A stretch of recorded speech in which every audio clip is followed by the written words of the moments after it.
Hey folks, welcome to another episode of Fat Off the Bone. It's a lovely end of May here in North Carolina, 2021, and tonight I'm going to be doing some grilled vegetables, a couple different things that I like to do on the side, and we'll be using the big green egg. I'm going to be shooting a couple episodes, one doing steak, I'm going to do that last, but I'm going to talk about doing some vegetables that I like to do. Very simple, picked everything up today at the supermarket. Everything's readily available, and I'm going to show you what I'm going to do. But first, I want to talk a little bit about lighting some charcoal. One of the things that I hear and read and discussion groups and blogs is talking about using lighter fluid. And people lose their mind over lighter fluid. Don't use lighter fluid. You'll get the taste of lighter fluid on your food. Absolutely not true if you know what you're doing. Now, if you've got food on the grill and you start putting more lighter fluid on it, trying to light it, and you've probably seen somebody do that, or you've done it yourself, or usually on like America's one of these funny video shows, you'll see that. Sure, you're going to get a taste of that. Anything that you would put on that hot charcoal is going to impart taste on your food. But I'm going to show you how to use lighter fluid. And honestly, I don't use a lot of lighter fluid. There's some situations that I do, but I'm going to show you if lighter fluid's what you have, then I'm going to show you how to do it without imparting any taste on your food, because you got to let it burn off. So I'm gonna walk around, and we always use our chimneys, not always, but majority of the time. So I put up one small layer of lump charcoal here in my chimney, and all I'm going to do is just a little bit, and that's it. That's all that I'm going to put. That's all I'm going to use. And I went ahead and laid out some more lumps. So on top of that, I'm going to put in my extra lump of charcoal that I want to light. And that's it. So we'll go ahead and light this off.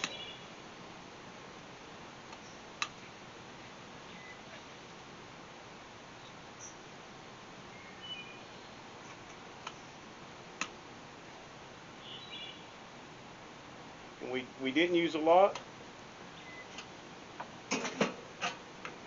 I pull that away. I don't want to, there's my handle there. So I'm gonna get a little bit so I can rotate that, and I'm gonna get into my handle. It may look like it on the video, but it's far enough away that I'm not actually getting any heat on the handle. So let me talk a couple things that I want to do. The first, and some of these vegetables you'd want to start before you're going to do your steak, and tonight I'm doing steak, because they're going to take longer than the steak is going to take to cook. So I had a couple big Idaho potatoes, just very easy. Some people will cut them into slices. I don't, that's okay, they tend to stick together, but I like these bigger chunks. And I tend to do one per person. Very simple here.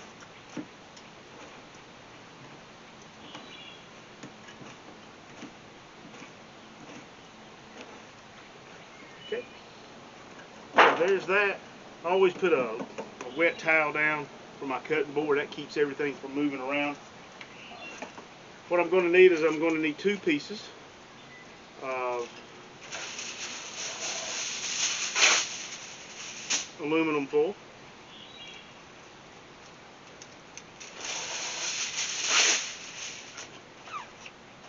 And one of the things that I like to use, and I haven't always done this, is I like to use parchment paper. I think it holds in moisture. It makes it doesn't stick to. Sometimes you'll get things that will stick to the aluminum foil. Alternate this, and you'll see why I do that in a moment.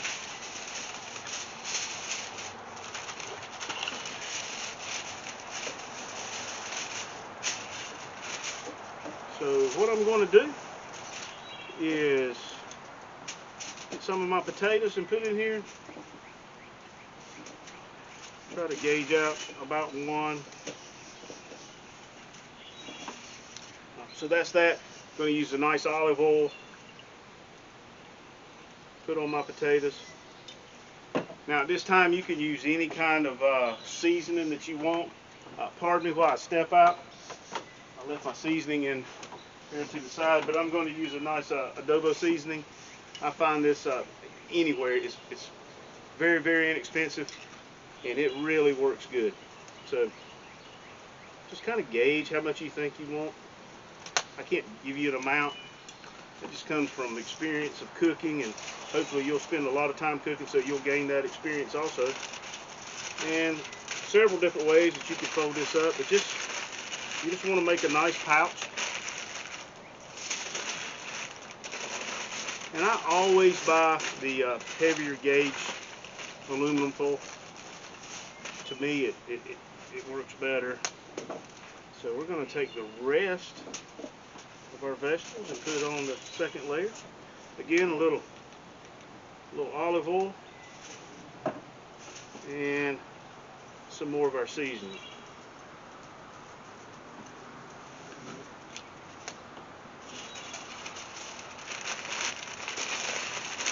These will grill off very nicely in here. This is one way of cooking vegetables. It's really, you can, once you get them on, just set them and put them to the side. So there's our 2 packs of potatoes that we're going to cook. Now, I'm also going to do, and we're getting a lot of fresh corn, and of course you get fresh corn about any time of the year now, but I'm going to cook just like this. Now, I have seen many people talk about soaking this corn. I don't believe in that.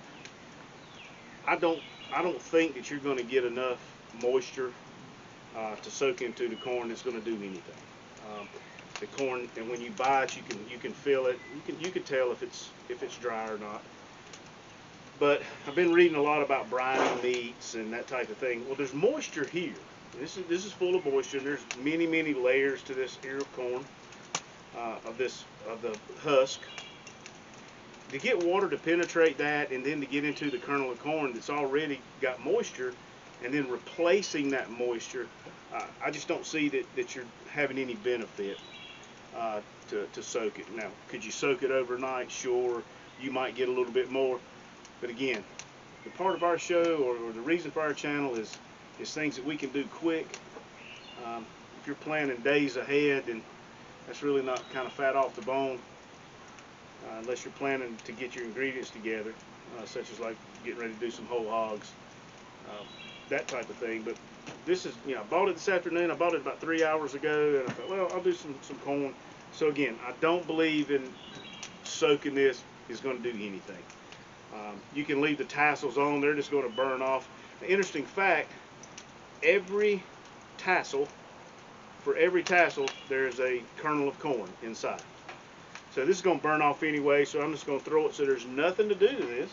Okay, so we're going to set this over to the side. And the last thing that I'm going to grill off, and you see that our chimney's going, folks, there is no way there's going to be any taste at all from that lighter fluid. I would dare say that lighter fluid is already all burnt off by now. So we're seeing on that lump. I always use lump in my big green egg. Of course, I did use that last video that I was here doing. We used the coconut. Now, the configuration of that coconut, I'm going to use it some more episodes in our Weber, maybe the PK. Give it to Shane and let him use it in PK and see how it works. I didn't care for the way it worked in my big green egg. So I'm going back to my lump. Well, all right, so we got our lump ready to go. It's out in the grill, and we're going to shut this lid. We've got the bottom vent open. We're going to shut the lid, and we're going to open our top vent all the way. And we're going to let the egg heat up and let that grate heat up. Then we'll be back to put on our vegetables. All right, folks. So our grill, or our egg, has heated up to it's a little over 400 degrees. And yes, indeed, that is one hot grill. So, not really a hot or cold zone inside my egg. So I'm going to lay my potatoes here at the back. Okay. And I'm going to lay my corn over here.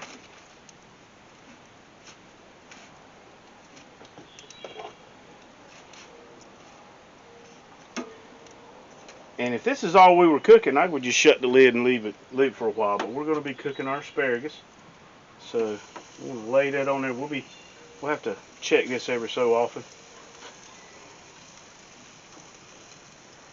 So I'm going to shut that. I'm going to shut my bottom grate just a bit down here. As I've mentioned in some other posts, I'm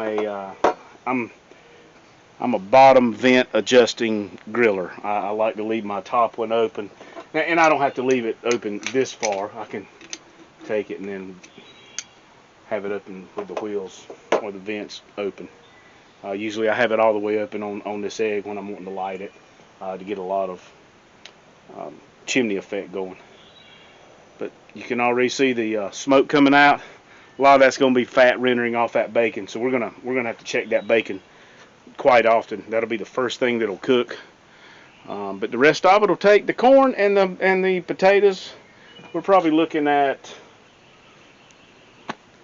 20 minutes, I would guess. But we'll come back and look at it and tell you a time on that. Okay.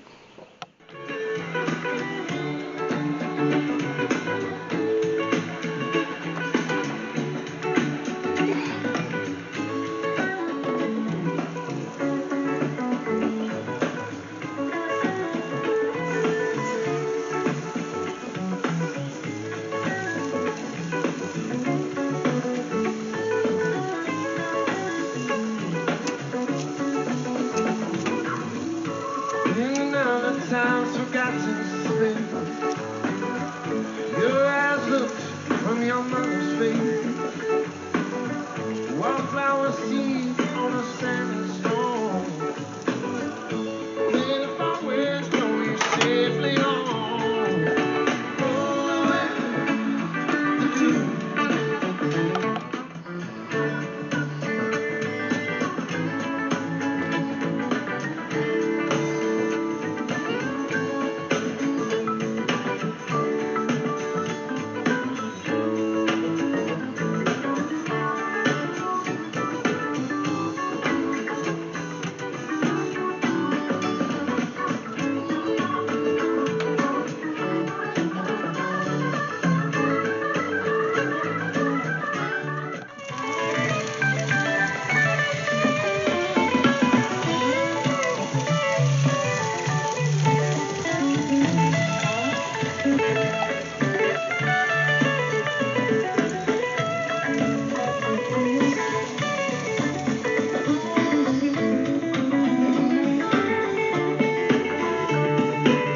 Okay, folks, I'm going to go ahead and take off our asparagus.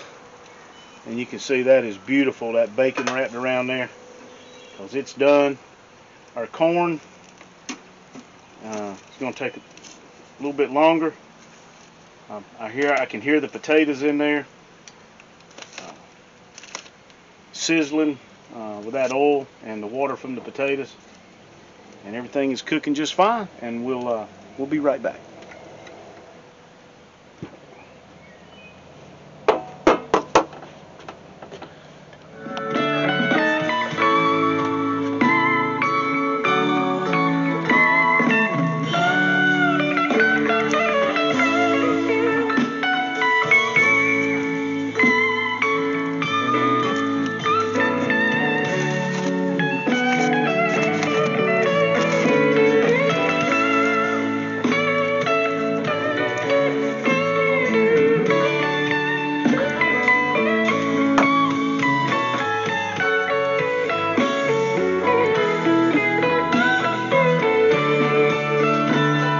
Folks, it's been 20-25 minutes, so our corn is nice and browned, and that's the way you need it.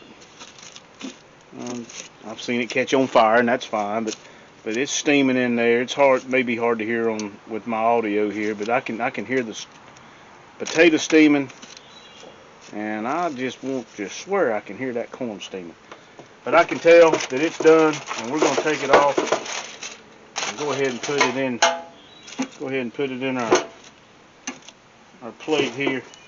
And I know that our potatoes are done, so I'm going to lay that on top. In fact, just by covering this up, it'll sit there and stay warm while I cook these steaks.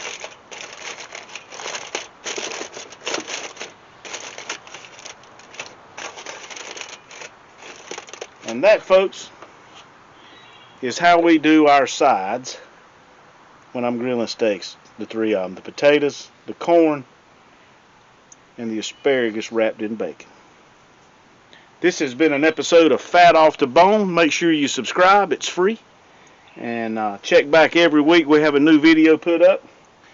And the most important thing is go out and grill and make some mouths happy.